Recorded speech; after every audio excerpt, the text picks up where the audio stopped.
Hey guys, welcome back to the channel where you're checking out a video titled British things I've never seen before moving to the UK. I don't know. What could you have not seen before moving to the UK? I just don't know. The United States is a very big country with lots of things in the country. So, from my perspective, what have I not seen in the United States before moving to Finland? Let me see if I can think of anything. I mean, most of the things that I've not seen are like household stuff, like saunas in a house. That is definitely one of them. Freaking eggs being left outside, small ass milk bottles. Like these are mostly things like, you know, day-to-day life. So I don't know, it should be interesting to see what, you know, has not been seen in the United States until she moved to the UK. But anyways, guys, thank you for watching this video. Please do like and subscribe. And if you have any recommendations, you can leave that in the comment section down below, or preferably click that link in the pinned comment section. You can recommend any videos related to Europe, and I'll check it out as soon as possible. Without further ado, let's get right into this video. Hi and welcome back to the Girl Gone London channel. If you're new here, my name is Kaylin. I'm a dual UK and American citizen, and today I'm sharing some things I had never seen before moving to the UK. To give you some context, I am American. I grew up in America, specifically Florida. So it's entirely possible that some of these things can be seen or enjoyed in other parts of the US, but I managed a whole life there without seeing any of these things. So there will definitely be other Americans like me who are also incredibly unfamiliar with these things. I say this because sometimes I say things and then somebody will comment and they'll be like, well, I live in Philadelphia and I have I don't know, I was prepared to give an example of something people say, but I can't think of a specific thing. But basically, these videos are all generalizations based on my experience. So please do comment about your own experiences, but I'm not saying that no American ever has experienced these things. I'm just saying that I haven't. Okay, anyway, on with the video. Number 1, windows that open with a key. All of the windows I had growing up opened upwards like this, rather than outwards like the windows I'm used to in the UK. And you closed it from the inside with a little like lever. It's not really a lever, a little mechanism. When I realized that you needed a key to lock and unlock many of the windows we had in the UK, I was perplexed, to say the least. Because what happened... What do you mean, you guys? What? Why do you need a key? Why do you need a key? For what? Like, is it like a mechanism like where you can securely lock the window? Like, I don't actually understand, because like if the knob is on the inside, how do you get to it from the outside? It should not be that. Actually really interesting. If you lose the key, what if I needed to get out during a fire from the inside and it was locked and I couldn't find the key in a panic? This has not happened to me yet. I'm sure they're more secure, but I'm just curious. So I had never seen a key for a window before I moved to the UK. Next up is the combo washer and dryer. Everyone says this about the UK and Europe in general when they move here from North America. Having one machine that is capable of both washing and drying my clothes seemed incredibly confusing. How would it switch between two modes? I had these more when I lived in student accommodation. Today we have a separate washer and dryer because I'm American and spoiled. I don't know, but I do. Nah, I don't really. I can give you a POV of this from my life.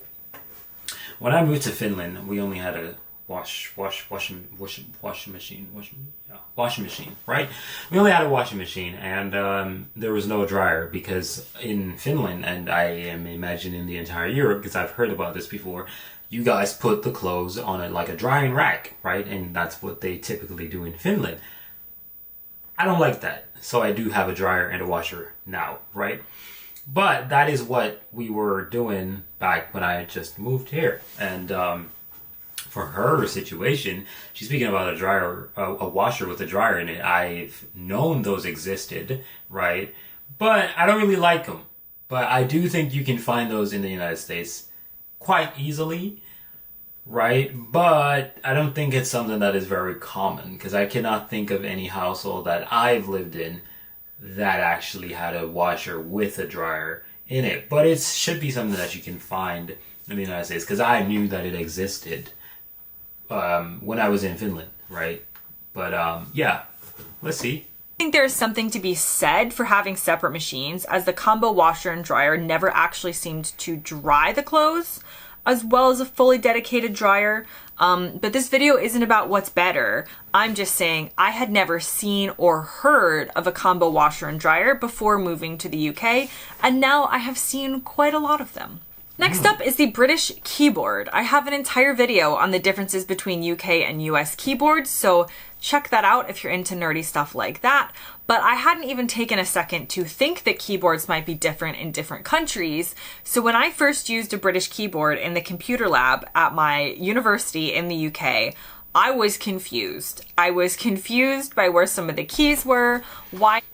I'm confused to why there needs to be a British keyboard.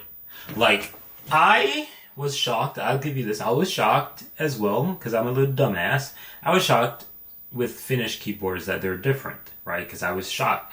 However, with a Finnish keyboard, it is understandable because you have, the little A's with double dots, A's with dots, and all these kind of weird stuff. They're not weird, but different, right? So I was able to accept that, but I don't see or understand why would you have a British keyboard. Like, why would it be different? Like, why is it not the same? Like, we speak the same language, right? I kept hitting the wrong ones, and I type without looking, so it was messing me up for a long time before I finally figured out the UK keyboard layout. Next up is someone putting on the parking brake, which also is it called the emergency brake in some places? Growing up in Florida and driving automatic cars, I swear to you, no one ever mentioned this brake to me. Did it exist? Yeah, it must have in my car. Oh yeah. But no one ever talked about it. Never. Not one time. Not a single time. When I first moved to the UK and my husband kept putting on this parking brake, I was like, what are you doing? The car doesn't need your extra help to park. It's stopped. It's parked. What are we doing?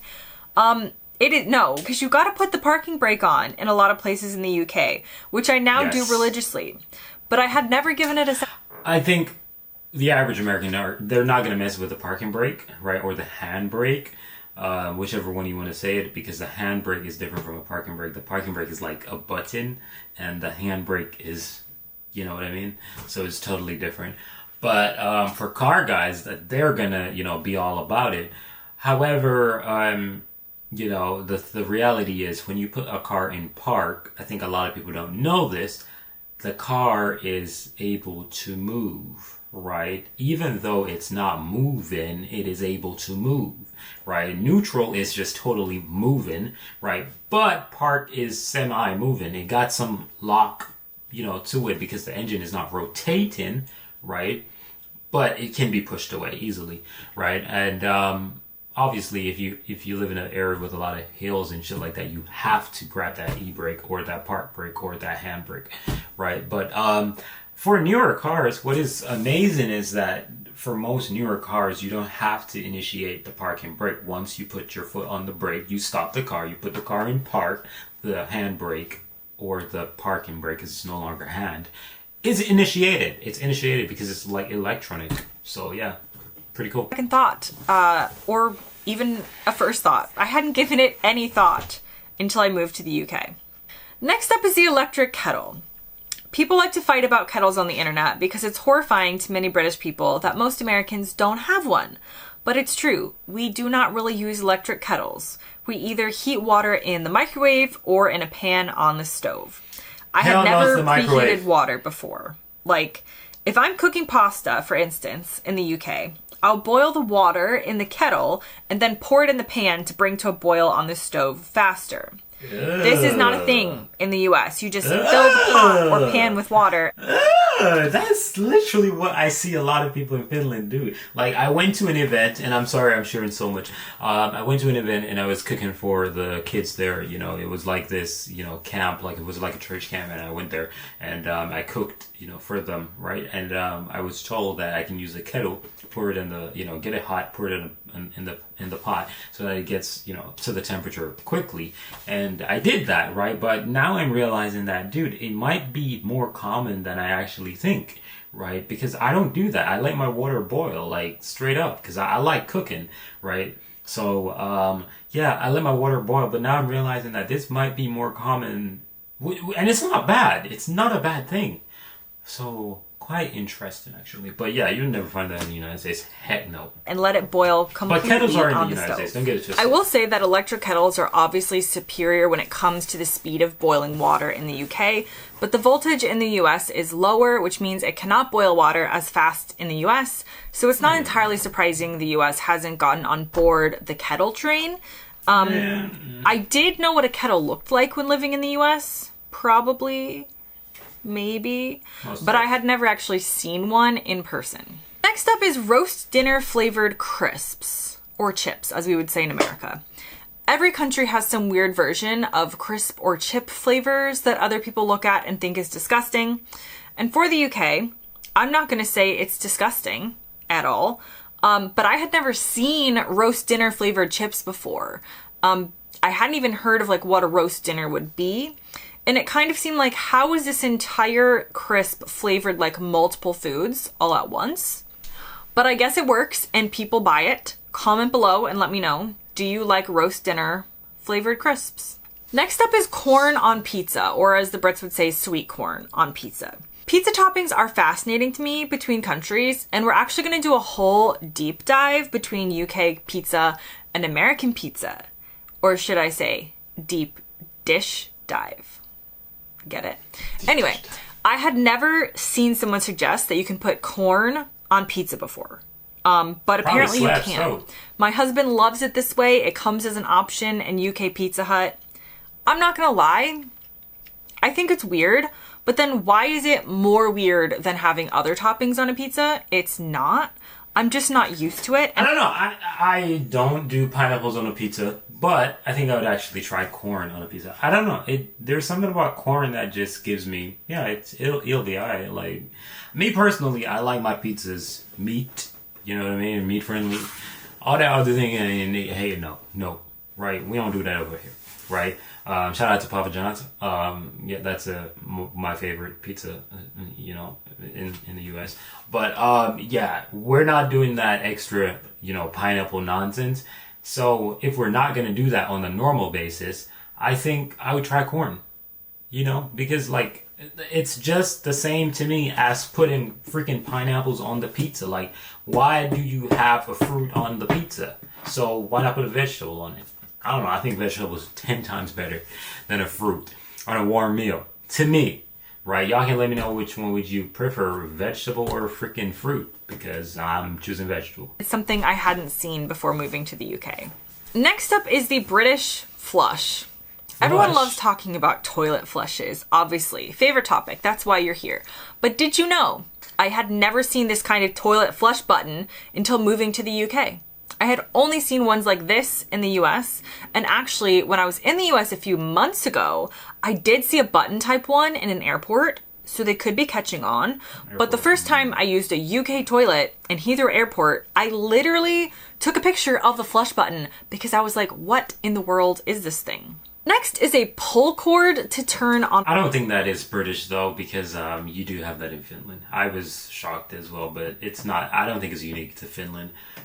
You know, what the hell am I saying? I don't think it's unique to British. A light. It's a little bit old school, even in the UK. But when I first moved to the UK, there was a pull cord to turn on the light in the bathroom in my in-laws' house, and this was very strange to me. It has to do with regulations about electric connections in the bathroom in the UK, which is a whole nother video, but I had for sure never seen a cord to turn on a light. I swear to you, I panicked every single time I turned it off or on because you had to pull it really hard to get it to work. And I was always afraid I was going to break it. And actually, at one point, the cord did snap and they had to tie it back together. I've never had a pull cord to turn on a light in my own home in the UK, but this is definitely something I had never seen in the US. So, tell me, do you have a pull cord to turn on the light in your bathroom? The next one is a sad one, and not because of the thing, but because I hadn't seen the thing, and the thing is a crumpet. I had never seen a crumpet before moving to the UK. I definitely did not know what it looked like, though I had heard of it, as in tea and crumpets, but I could not have picked a crumpet out of like a baked goods lineup, if that makes sense. What is it? What is it? For those who are not in the know, crumpets look like this, and they're basically the perfect vessel for butter after you toast them. And while I do not eat them often, when I do eat them, it is the best thing ever. Next is the blackcurrant flavor. So, did you know that blackcurrant flavor is not a thing in the US? What the hell is blackcurrant? I got it in the damn cabinet right now! I got it right now! It's one of my favorite teas in the entire time I've been in Finland. Literally, where the hell did you get this shit from? Like, I don't know what it is.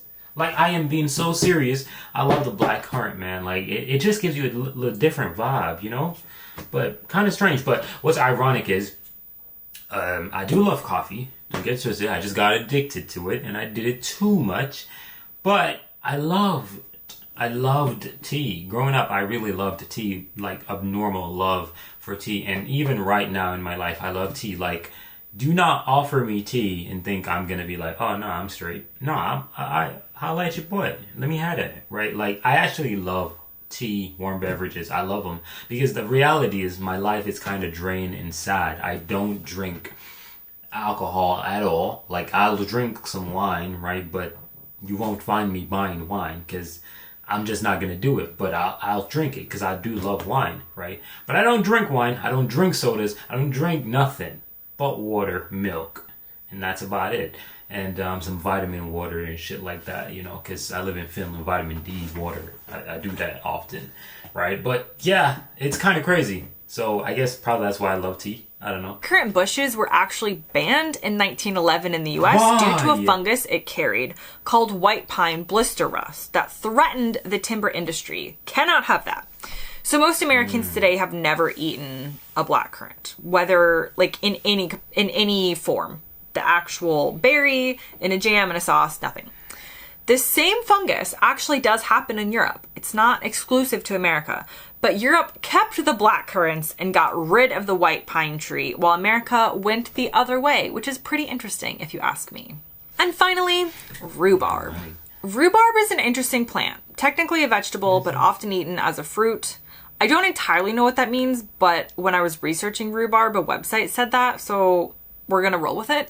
I had never heard of it. I like how sometimes I say I'm bringing you the most accurate information possible, and sometimes I'm like, I scanned this in Wikipedia in 2 seconds and added it into the video, restating it as fact. So this rhubarb segment, you guys, it's a little sketchy. Anyway, I had never seen or heard of rhubarb while living in the US. Now you can understand why so much research has had to be done.